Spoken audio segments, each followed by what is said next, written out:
Okay, welcome back after the break. We have a very interesting question from Bharat. So Bharat says in 2 Corinthians chapter 5 verse 21, it says that Jesus became sin. So on the cross, Jesus took the sins of the world. Okay. Then how can we understand that his blood, which is the blood of the lamb, was pure and the lamb was sinless? Because it says in 2 Corinthians 5:21 that he became sin and he took upon himself the sins of the world.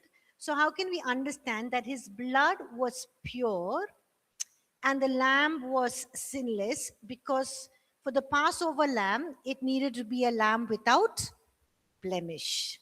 Very good question. Thank you. Please keep giving some interesting questions like that so that class becomes interesting. For me, it's also very, very interesting. Okay. So yeah, thank you, Bharat. It's a good question. So now, if you look at the Old Testament, for example, we look at the Passover lamb, right? The Passover lamb had to be a lamb without blemish. That means no sickness, no disease, no health issues, perfect lamb. Now, when that lamb was sacrificed, what happens? The whole sins of it took on itself the sins of the entire Israelite community. So it died in the place of the Israelite community. Now, was that real? Was that real? Do our sins go in and suddenly the lamb that was perfect, does it become sick and lame and, No, it's very symbolic. It's a symbolic transference of our sins onto that lamb that was sacrificed. So when the lamb was sacrificed, was the lamb still perfectly, physically perfect? After you put the sins on this, it resembles the sins. So after you transfer the sins on that lamb, does that lamb still remain physically perfect? Yes. Okay.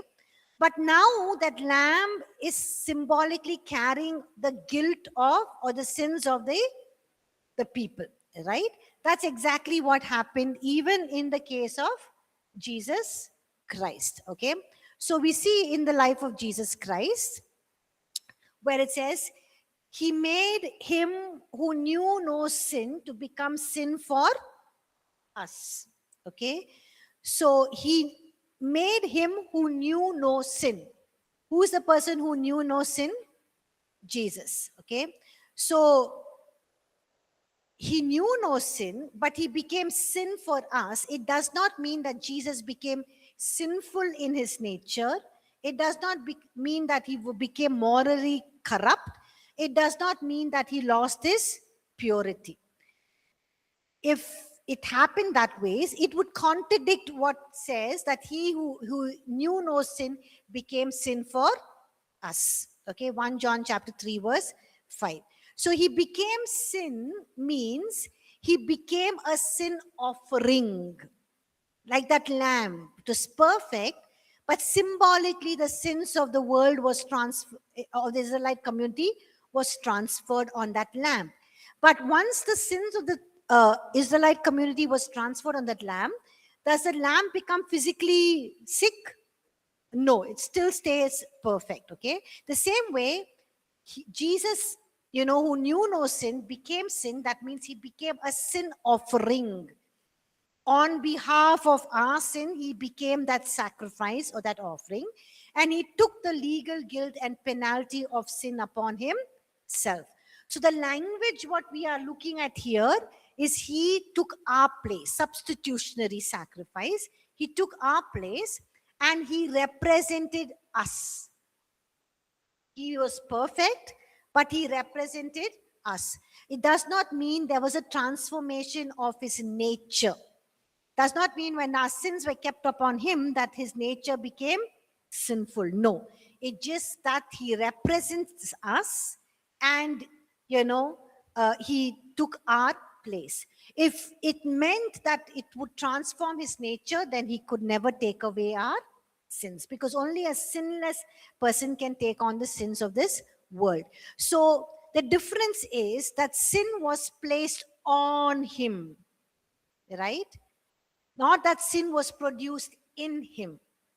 The sins of the whole Israelite community was placed on that lamb, okay, and was sacrificed. In the same way, the sins of the entire world was placed on Jesus and not in him. It was placed on him, okay. So Jesus carried our sin, he bore our sin, and was judged for our sin. He did not, the sin was not, was not placed inside him. Okay, it does not mean that he became sinful in his nature.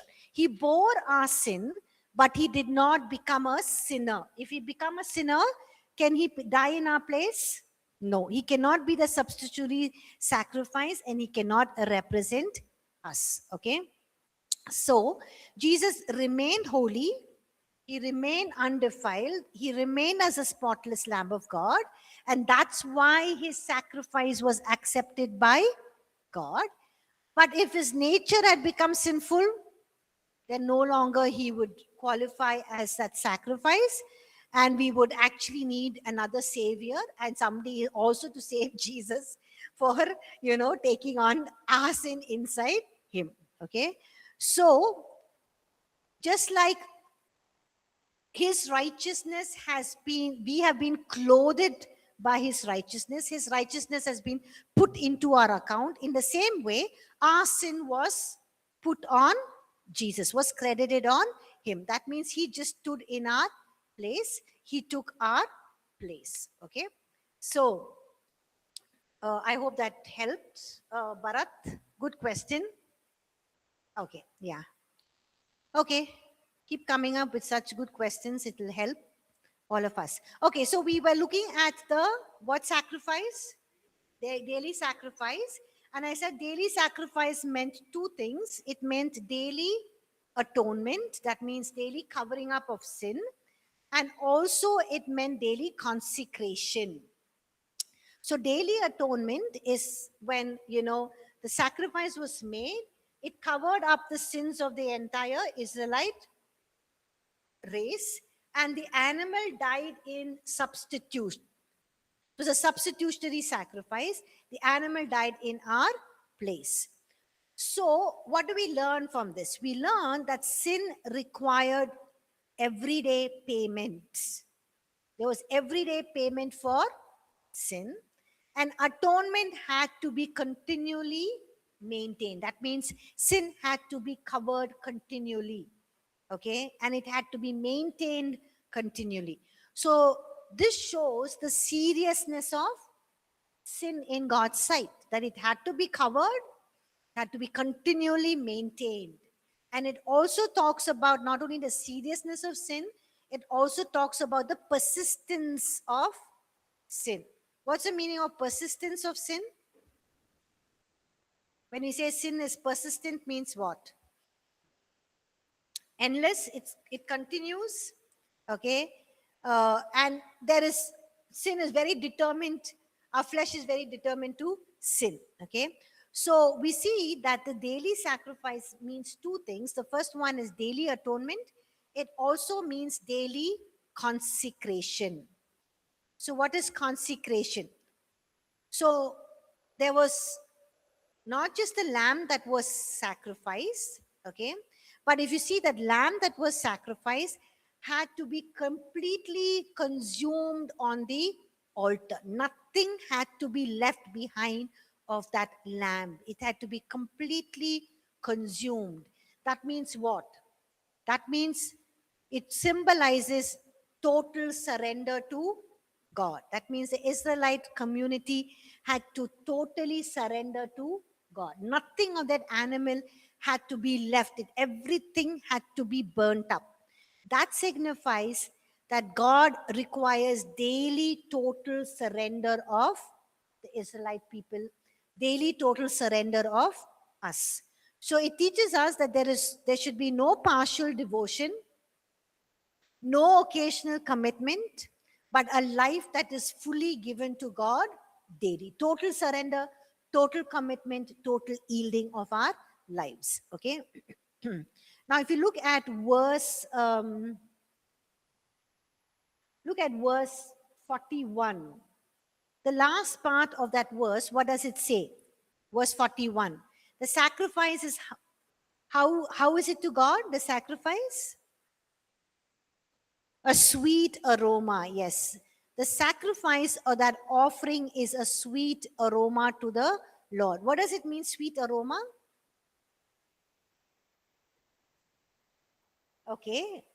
What a sweet aroma. What does the sacrifice is a sweet aroma means what? When there's a sweet aroma, how do you feel?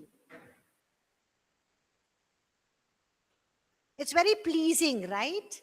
So the sweet aroma is pleasing to God, and it's also a acceptable worship to God, right? It's also an acceptable worship to God. It represents an acceptable worship to God. So two things. Sweet aroma means pleasing to God. It also represents acceptable worship. Now, along with that lamb, we also see that there was, what else was offered?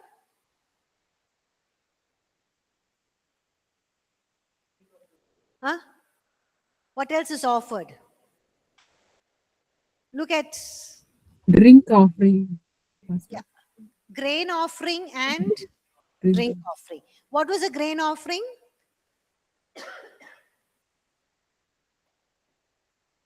What was a grain offering?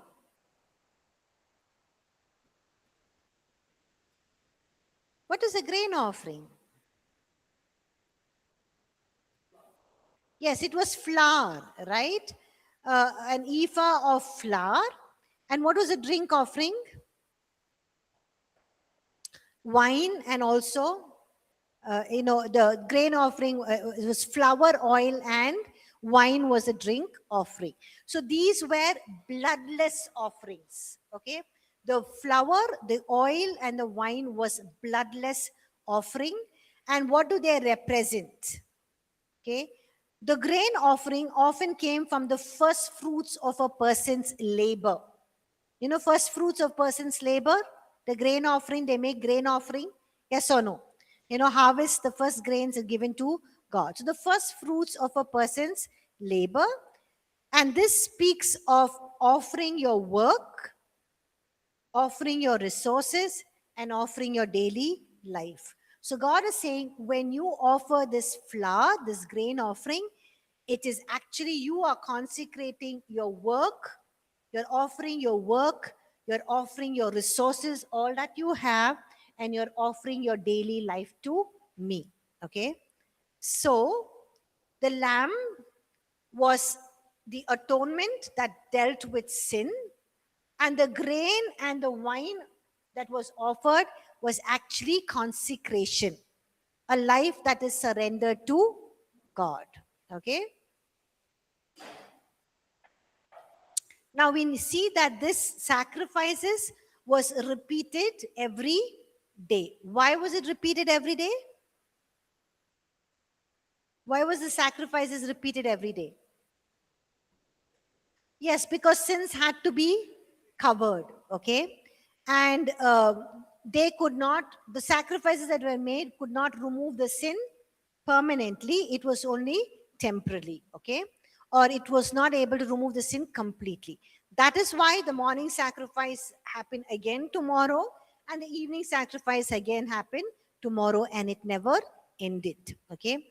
Now let's look at Hebrews chapter 7, verse 26 and 27, and see what we can learn from Hebrews chapter 7, verse 26 and 27.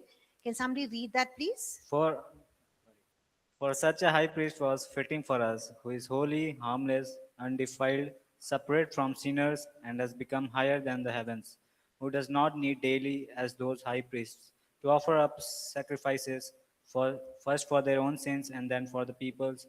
For this he did once for all when he offered up himself. Amen. So, what does this verse tell us? Come on, tell me. What does this verse tell us? Jesus' death was once and for all, okay? So because his death was once and for all, what happens? No need to make any more daily sacrifice. Very good, okay?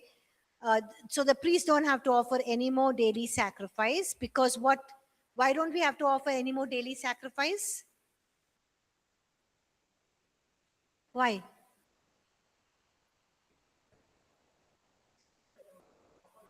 Yes, because Jesus Christ offered himself for us once and for all. He made the full, sufficient, perfect sacrifice. Look at what Hebrews chapter 10, verse 11 and 12 says.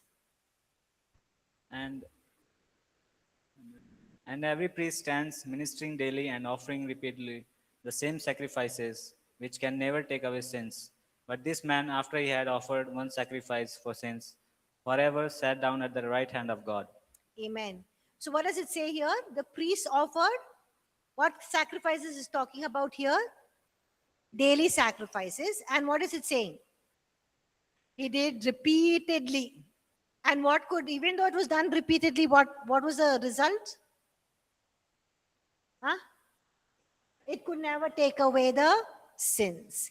But this man, who is this man? Jesus.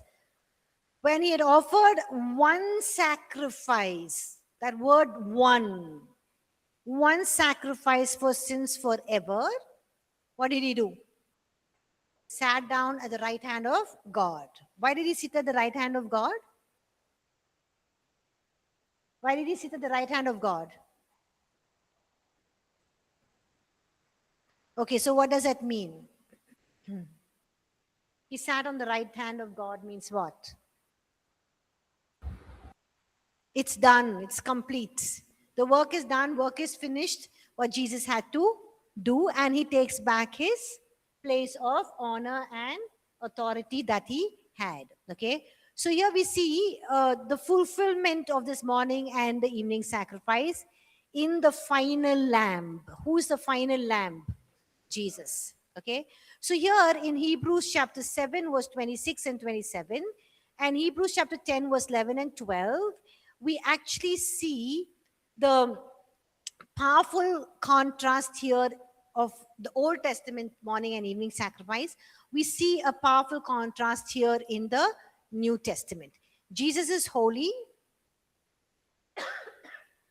he's harmless, he's undefiled, and he's separate from sinners.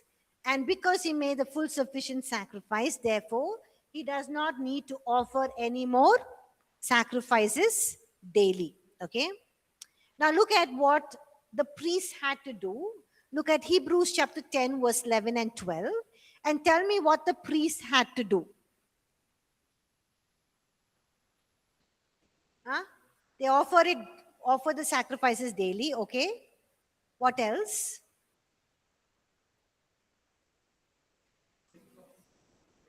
Look at each of the words and tell me what the priest had to do. First is stand, yes. They had to stand. They had to make the daily sacrifice. And what else they had to do? Daily, yes. And what else? Repeatedly, they had to make the same sacrifice. Okay. And did those sacrifices take away the sins permanently? No, they can never take away the sins. Now look at Jesus in contrast as a high priest. What do you see? One sacrifice, the final sacrifice. What else? Took off the sins forever. So one sacrifice took away the sins forever. What else?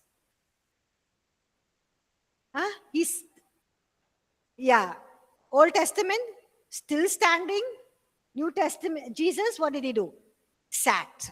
Okay. So here we see Christ offered one sacrifice compared to the priests in the Old Testament daily. And the Old Testament, they offered repeated sacrifice. Here there was only one. And the Old Testament could never take away their sins, but this one sacrifice paid the sins forever. And the priest had to stand daily. His work never finished. But Jesus, what did he do? Sat down. That means work is, when do you sit down? After you complete a work, right? You sit down. Appa, I can sit now, like that. He sat down, okay? So the meaning of sat down is a very powerful imagery. In the Old Testament, the priests never sat down and their work was never finished. But in Jesus, we see he offered himself once, he finished the work, and he sat down at the right hand of God. What does that mean? What does that mean? What does that mean? One sacrifice, done forever, and sat down. What does that mean for us? Okay, let's talk about it in the context of the sacrifice. What does it mean for us? Our sins are forgiven. What else? We no need to do anything, Pastor. Yes, we don't need to do any more. What? No more Sacrifice sacrifices. Thank anything. God. Work. Sorry, Geeta. Work or sacrifice anything, Pastor. Yes, no more Okay. sacrifices. Okay, thank God for that. I know some of you who are priests will be endlessly seeing blood. You'll have blood all over. Okay, no more sacrifices. And what else? You have the mic, please use it. Ma'am, yeah, Jesus is our high priest, Hmm. and he does sits in the right He's hand. done the work. Yeah. Okay. What else? What was the sacrifice? Two things. Sacrifice was what? Daily sacrifice. One was atonement. Another one was consecration. So here when Jesus made the final sacrifice, what did he do? Huh? He made atonement. That means what? What happened to sin? Sin is covered once and for all. Amen? Nobody's happy? Okay. So why could Jesus do this? Because he was sinless, he was perfect, and he was fully consecrated to the Father. Okay. He was not just the sacrifice, but he was the perfect sacrifice. Okay. So if you look at the contrast, yes, Lenin? Ma'am, the sin is covered or the sin is removed? Sin is covered means sin is permanently removed. Yes. Okay. Yeah. Is sin, we don't say sin is covered or removed, we say sin is atoned for. Yeah. So let's do a contrast. Old Testament, it was offered daily. New Testament, Jesus' sacrifice offered once. Old Testament, temporary covering. New Testament, permanent removal of sin. Old Testament, the priest kept standing. Jesus Christ sat down. Old Testament repeated continually. Jesus' sacrifice he finished it forever, once and for all. Okay. And we see that the animals were not so perfect in the Old Testament, but Jesus was the perfect Son of God. Okay. So what does it mean for us? What does all this mean for us? We are completely redeemed of our sins, okay? We can walk in freedom. What else? We no longer have to offer any sacrifices, okay? We're made righteous. Huh? We're no longer slaves of sin, okay? We also see that there's a principle, even though all of this is done, the principle of consecration remains, yes or no? So remember the daily sacrifice, we said it meant two things. What are the two things? Atonement and Consecration. Okay, consecration means what? Consecrating means what? We are set apart. That means we are offering ourselves. So should we offer ourselves as a sacrifice? The scripture tell us that. Look at Romans chapter 12, verse 1. Can somebody read Romans 12, 1?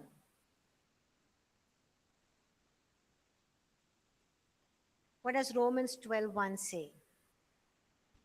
Therefore, I urge you, brothers and sisters, in view of God's mercy, to offer your body as a living sacrifice. To offer your body as what sacrifice? Living sacrifice. Living sacrifice. So should we offer any sacrifice now? Should we offer any sacrifice now? Yes. What does it say there? Offer your bodies as a living sacrifice.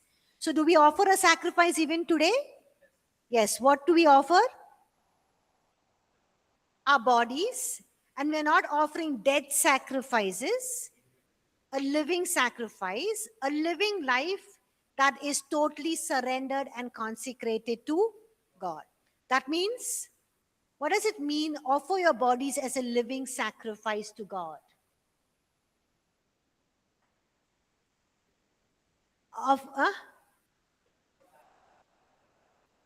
What does it mean, offer your sacrifice? Can you read that, please? Romans 12:1. Read. Therefore, I urge you, brothers and sisters, in view of God's mercy, to offer your bodies as a living sacrifice, holy and pleasing to God. This is your true and proper worship. This is your true and proper Worship. So offer your body as a living sacrifice. So when are we offering our bodies as a living sacrifice? Tell me.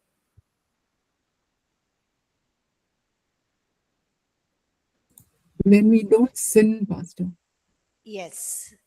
So is that once in a while, or can it happen throughout the day?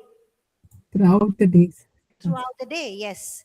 When you are in a position where you want to lie to get yourself out of it and to save yourself, you're not lying, you're presenting your body as a living sacrifice, right? There's something that you're searching something on the internet, something dirty pops out, or you're walking on the road, you see something, you want to indulge in it, but you don't. That means you're offering your body as a living sacrifice, right? Somebody says something, you want to get back to them, you want to get angry, you want to get upset with them, you want to give them good. You don't. You're offering your body as a living sacrifice. Okay. So are we offering any sacrifice? Yes. We're offering our lives, living lives as a surrender daily to God. Okay. Yeah. And that is our worship, reasonable sacrifice and worship to God. And that should be a sweet smelling aroma to God. Okay. Any questions? Any questions? Okay. We'll move on to another lamb that is mentioned in the scripture that is also pointing out to Jesus Christ, the suffering lamb. Okay. And we read about this in Isaiah chapter 53, verse 7 to 10. Before that, any questions, any doubts anyone has? All of you able to understand? Yeah. Isaiah 53, verse 7 to 10. So can somebody read that, please? He was oppressed and he was afflicted, yet he opened not his mouth. He was led as a lamb to the slaughter, and as a sheep before its shearer is silent. So he opened not his mouth. He was taken from prison and from judgment, and who will declare his generations? For he was cut off from the land of the living for the transgressions of my people. He was stricken, and they made his grave with the wicked, but with the rich at his death, because he had done no violence, nor was any deceit in his mouth. Yet it pleased the Lord to bruise him. He has put him to grief. When you make his soul an offering for sin, he shall see his seed, he shall prolong his days, and the pleasure of the Lord shall prosper in his hand. Amen. Thank you. So, who is Isaiah talking about here? Jesus is a prophetic word. Okay, it's a prophetic picture here. And this is one of the clearest prophetic descriptions of Jesus in the Old Testament. Okay, so Isaiah describes a person, and how does he describe the person? How does he describe the person? Firstly, what does he say? Oppressed, Oppressed and afflicted, afflicted, yes. And what else? He did not open his mouth. Third, he was led like a lamb to the slaughter. Fourth one,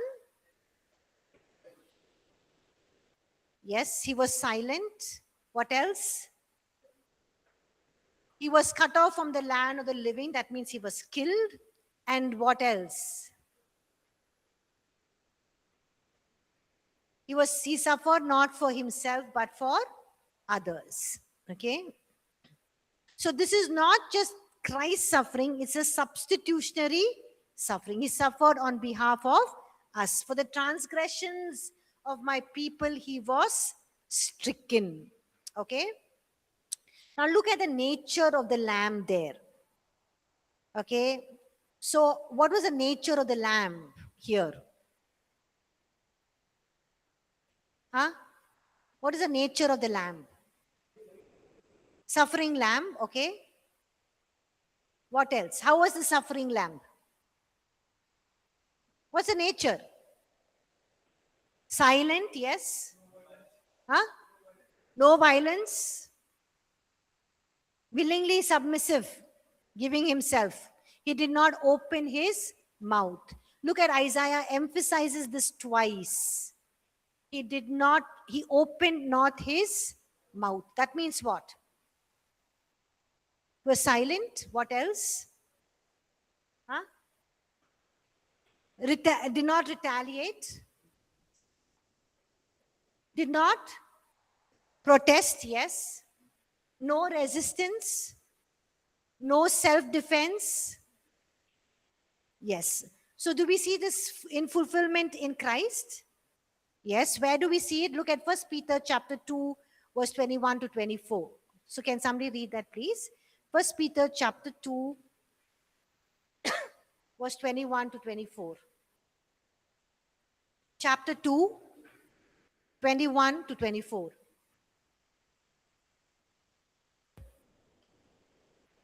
To this you were called because Christ suffered for you, leaving you an example that you should follow in his steps. He committed no sin, and no deceit was found in his mouth. When they hurled their insults at him, he did not retaliate. When he suffered, he made no threats. Instead, he entrusted himself to him who judges justly. He himself bore our sins in his body on the cross, so that we might die to sins and live for righteousness. By his wounds you have been healed. Amen. So what is Peter talking here about Jesus?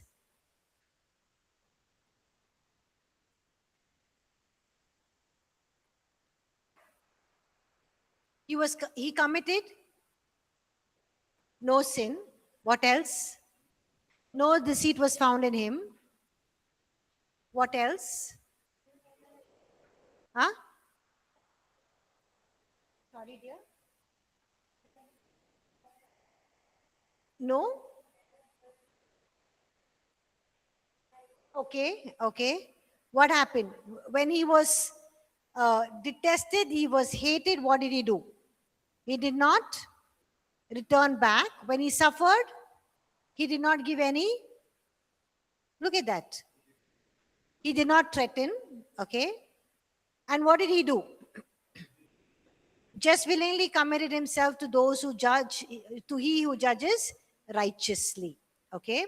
So here we see that, he was reviled. He did not revile in return. When he suffered, he did not threaten. Instead, he committed himself to him who judges righteously, okay? But we need to understand that Jesus did not suffer as a victim, right? He suffered as one who chose to surrender. That means someone who chose to take our place and not as a victim. Okay. We also see that Isaiah talks about him as the innocent lamb. Why do we say he was an innocent lamb?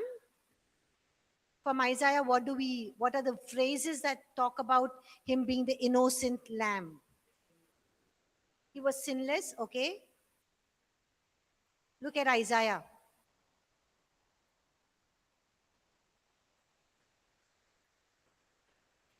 Look at Isaiah, and what does it say about him being the innocent lamb?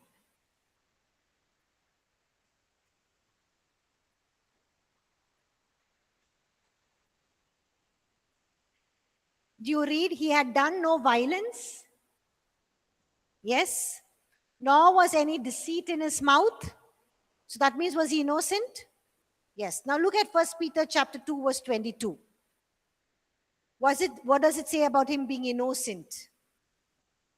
He committed no sin. So this is very important. He was punished, okay, but he was not guilty. He was punished, but he was not guilty. That means his suffering was not his own.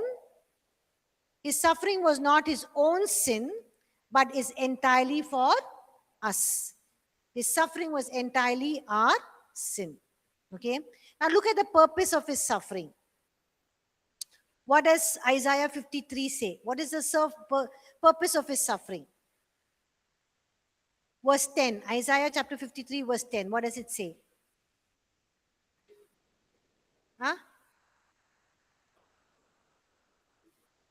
Verse 10. Isaiah 53:10. What is the purpose of his suffering?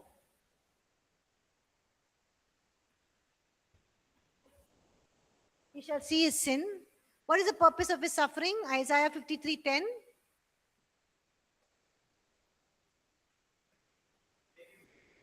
To make his soul an offering for sin. Okay. What was the purpose of his suffering? To make his soul an offering for sin. Okay. Now, we need to stop here and consider this phrase. Very important. To make his soul an offering for sin. The word used here is the Hebrew word is asham, A-S-H-A-M.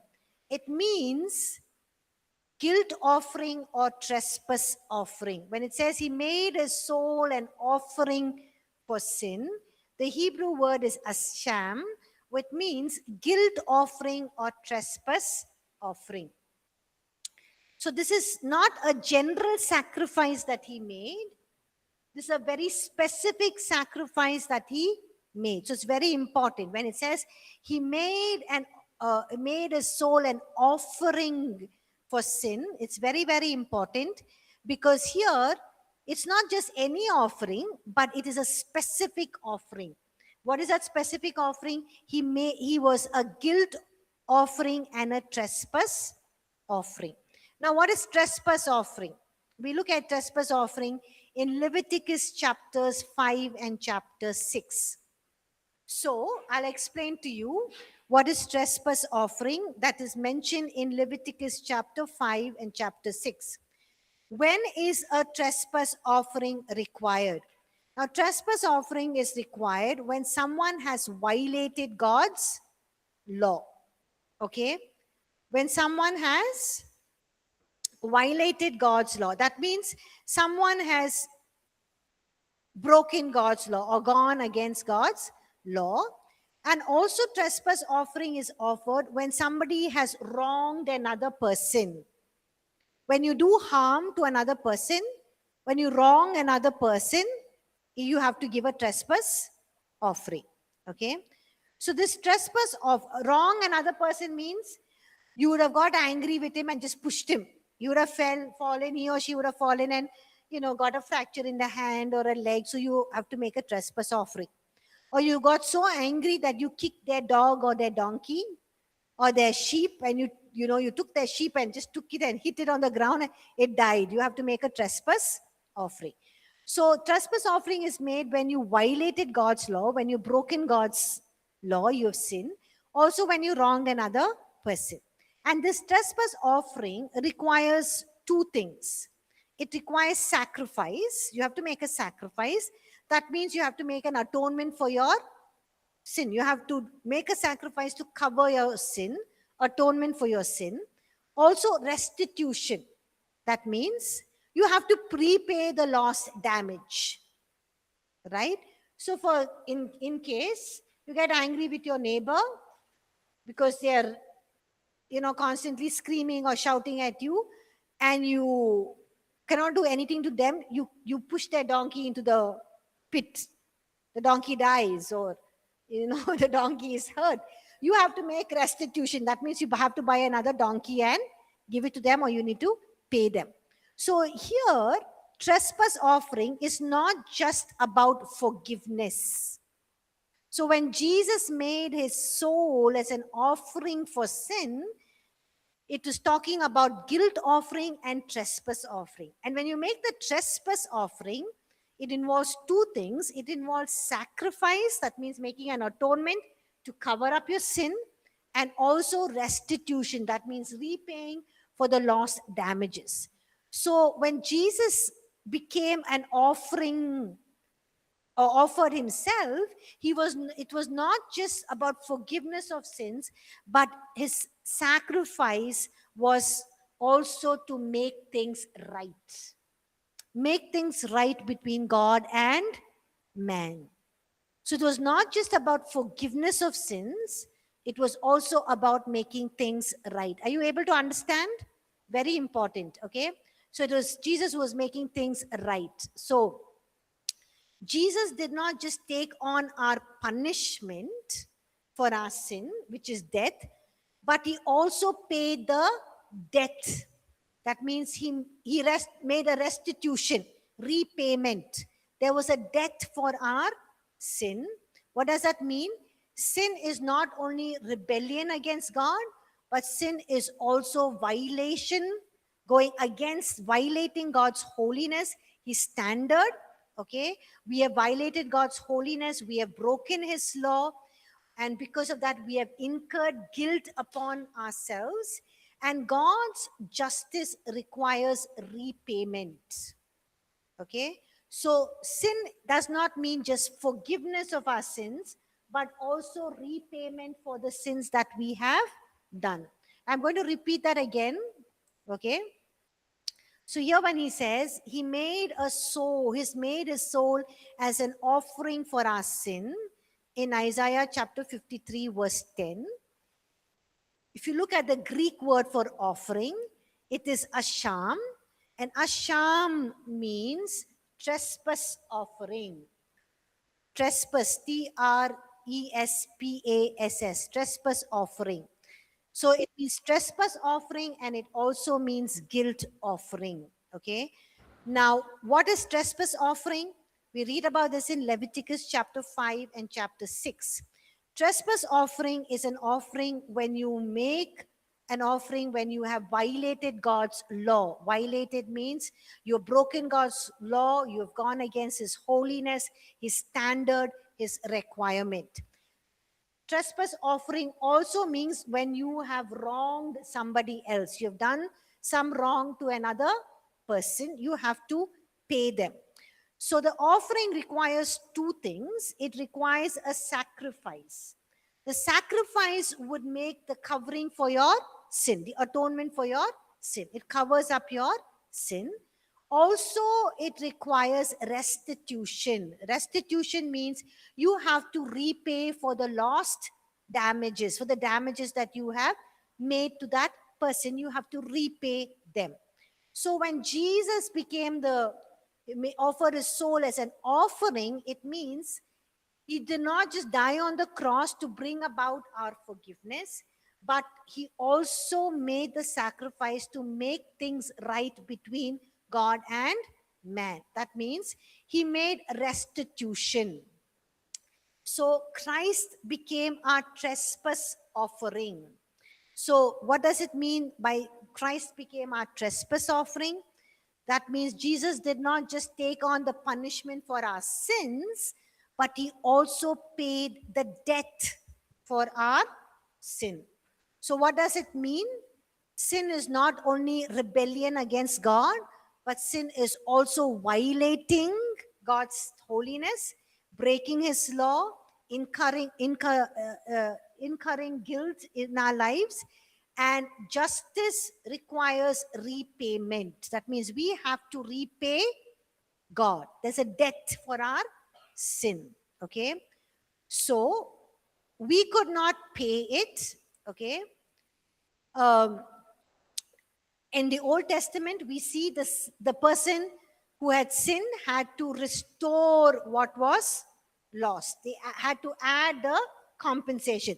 So if they did something and broke the wall of the neighbor, if they were angry, they have to build up that wall or pay the person the money to rebuild the wall. So it had a compensation amount.